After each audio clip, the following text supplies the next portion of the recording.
Bismillahirrahmanirrahim. Assalamualaikum warahmatullahi wabarakatuh. Waalaikumsalam warahmatullahi wabarakatuh. Selamat pagi Bapak, Ibu. Pagi. Gimana kabarnya? Alhamdulillah baik. Alhamdulillah ya. Jadi kalau misalkan Bapak Ibu kabarnya baik, berarti hari ini kegiatan podcast kita pagi hari ini insya Allah akan berjalan dengan baik. Amin. Ya, jadi teman-teman semua, hari ini saya didampingi oleh Pak Fernanto, kemudian ada Bu Nur dan Bu Rahma akan menjelaskan terkait pembelajaran berdiferensiasi yang tentunya kita semua Bapak terutama dan Ibu di sini sangat paham dan sangat akrab terkait pembelajaran berdiferensiasi yang diterapkan dalam kurikulum Merdeka. Ya, jadi tidak perlu panjang lebar.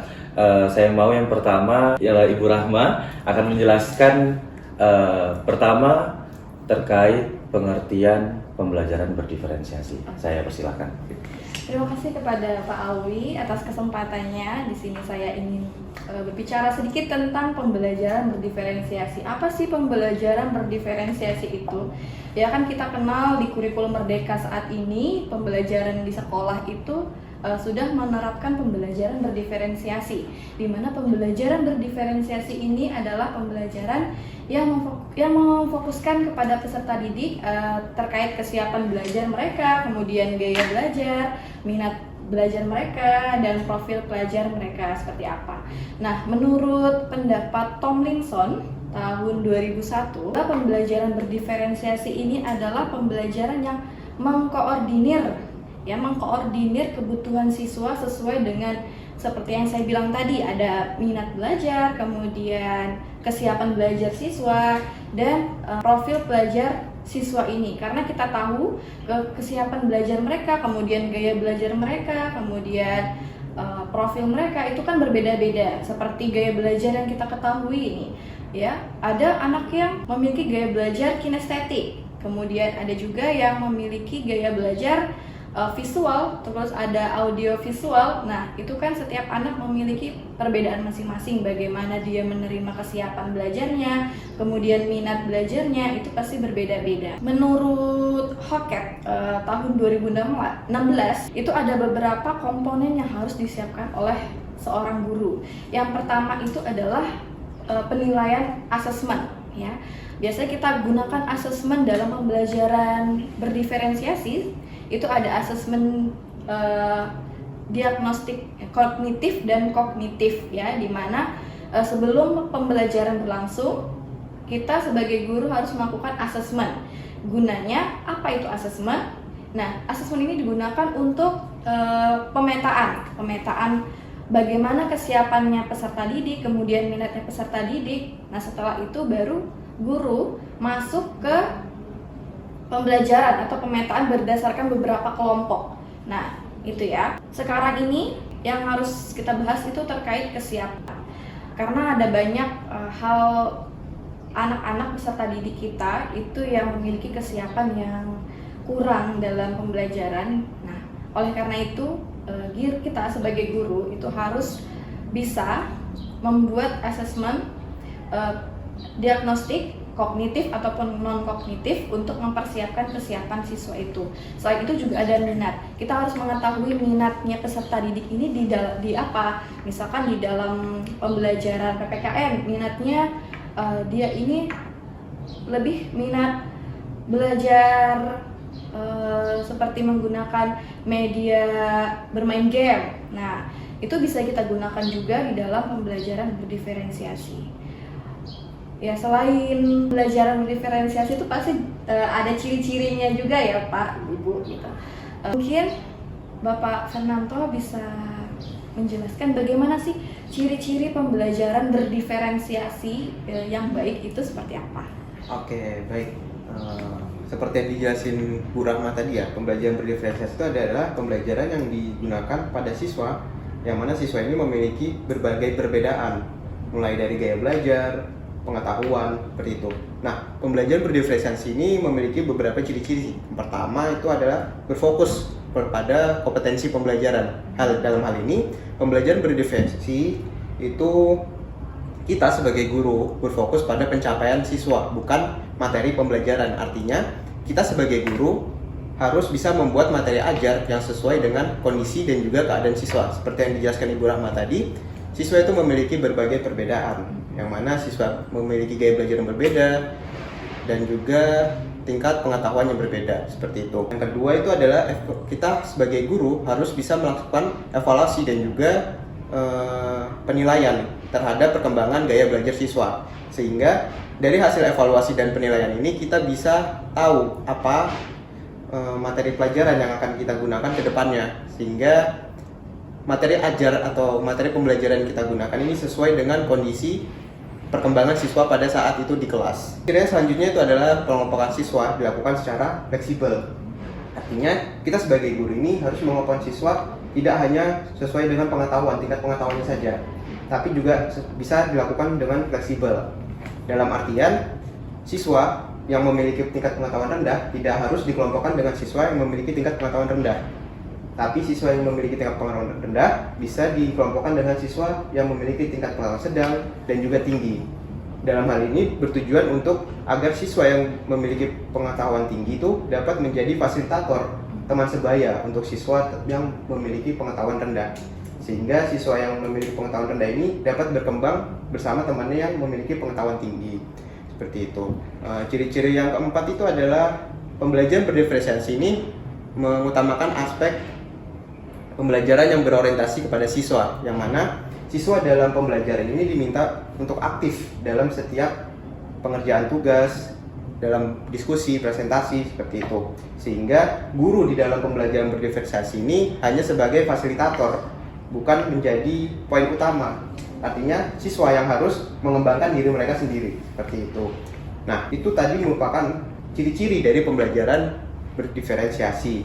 Selain ciri-ciri, ada hal-hal yang harus dilakukan. Apa sih hal-hal yang harus dilakukan atau disiapkan oleh guru dalam pembelajaran berdiferensiasi? Nah, coba saya minta pendapat dari Pak Alwi tentang apa sih hal-hal yang disiapkan dalam pembelajaran berdiferensiasi. Ya, baik. Terima kasih Pak Fernanto. Benar sekali, tadi sudah dijelaskan ciri-cirinya. Kemudian pasti tentunya ada hal-hal yang harus disiapkan, Pak ya. Jadi di dalam pembelajaran berdiferensiasi itu, kita pertama itu menentukan kebutuhan belajar dan gaya belajar peserta didik itu melalui asesmen. Jadi ada dua asesmen, yaitu asesmen diagnostik kognitif dan asesmen diagnostik non-kognitif. Jadi asesmen diagnostik kognitif ini adalah asesmen yang ditujukan kepada peserta didik dengan menggunakan suatu topik mata pelajaran yang sudah dipelajari, yang sedang dipelajari, dan akan dipelajari. Kemudian asesmen diagnostik non-kognitif ini adalah asesmen yang ditujukan kepada peserta didik itu sesuai dengan non-kognitifnya, seperti hal yang dia sukai, hobi, kita bisa menanyakan emosional, keadaannya pada saat itu. Kemudian yang kedua, itu kita menentukan strategi pembelajaran yang sesuai dengan kebutuhan dan gaya belajar peserta didik. Ya. Kemudian di dalam ini ada 3 poin, yaitu diferensiasi konten, diferensiasi proses, dan diferensiasi produk. Diferensiasi konten itu adalah kita membedakan konten pembelajaran yang meliputi pengetahuan, kemudian konsep dan keterampilan yang sesuai dengan kebutuhan belajar peserta didik. Kemudian diferensiasi proses, yaitu kita menentukan proses pembelajarannya sesuai dengan peserta didik, sesuai dengan kebutuhan belajarnya secara berkelompok atau individu. Kemudian yang terakhir yaitu kita melakukan diferensiasi produk, yaitu menyesuaikan kepada peserta didik membuat proyek sesuai dengan minat belajar dari peserta didik, bisa berupa PowerPoint, kemudian infografis, kemudian peta konsep, rangkuman, dan video. Wah, itu tadi hal-hal yang tentunya perlu kita siapkan dalam bagaimana kita melakukan pembelajaran berdiferensiasi. Nah, tadi sudah dijelaskan pengertian, kemudian ciri-ciri, dan tadi barusan saja saya menjelaskan terkait hal apa saja yang perlu disiapkan. Tentunya kita pengen tahu contohnya terkait bagaimana sih contoh dari pembelajaran berdiferensiasi. Nah, tentunya yang akan menjelaskan itu adalah kawan saya, Ibu Nur, yang akan menjelaskan contoh-contohnya. Saya persilakan. Ya baik, terima kasih kesempatannya Pak Alwi. Jadi di sini saya akan menjelaskan mengenai contoh yang relevan dari pembelajaran berdiferensiasi. Nah, jadi contohnya itu yang paling umum kita temui sekarang, pembelajaran berdiferensiasi itu contohnya yaitu pada saat guru membagi kelompok belajar dalam kelas berdasarkan kesiapan, minat, gaya belajar atau profil masing-masing siswa serta juga memerhatikan kebutuhan masing-masing siswa. Secara khususnya lagi, seperti yang tadi sudah disampaikan oleh Pak Alwi, diferensiasi itu terbagi menjadi 3 dalam proses pembelajaran itu. Yang pertama, dia ada diferensiasi konten yang tadi disebutkan, yaitu dengan guru itu menyiapkan materi-materi. Misalnya di sini Bu Rahma mengajar, sebelum masuk ke kelas Bu Rahma pasti bikin materi dulu yang menyesuaikan kesiapan siswa, minat bakatnya, terus kebutuhan belajar mereka juga. Jadi disiapkan per fasenya. Maksudnya ada yang anak sudah mahir, dibikinkan materinya tentunya yang lebih sulit lagi. Terus ada yang belum berkembang, ada yang akan berkembang seperti itu. Selanjutnya yang diferensiasi proses, ya tadi disebut sama Pak Alwi juga. Nah, kalau dalam diferensiasi proses ini, dalam proses pembelajaran guru tidak langsung lepas tangan. Misalnya nih, guru kan sudah tadi Bu Rahma misalnya sudah menyiapkan materi, terus mentang-mentang sudah menyiapkan materi, kita sebagai gurunya udah lepas tangan ninggalin kelasnya atau segala macam. Nah, tidak seperti itu. Tapi kalau dalam diferensiasi itu, gurunya melakukan pendampingan atau pembimbingan secara khusus antar kelompok satu dan kelompok lainnya. Misalnya Pak Fernanto di kelompok yang tadi akan berkembang atau dia belum berkembang, itu melakukan pembimbingan secara detail atau lebih spesifik lagi. Mereka didampingi sambil diajari apa yang belum mereka pahami. Terus nanti ada di kelompok yang sudah berkembang, tapi mereka berkembangnya ya di rata-rata lah. Nah, di situ mereka juga membutuhkan pembimbingan, tapi pembimbingannya tidak sedetail seperti yang di kelompok pertama tadi. Ada juga kelompok yang sudah mahir, mereka di situ nanti diberikan motivasi saja, mungkin diberikan beberapa poin tambahan juga dari guru, tapi tidak sedetail di kelompok 1 dan di kelompok 2 tadi.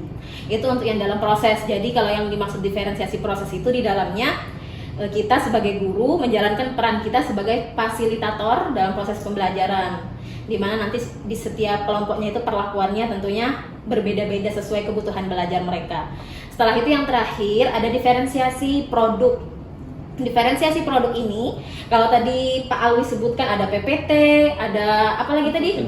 Infografis, video dan segala macam itu.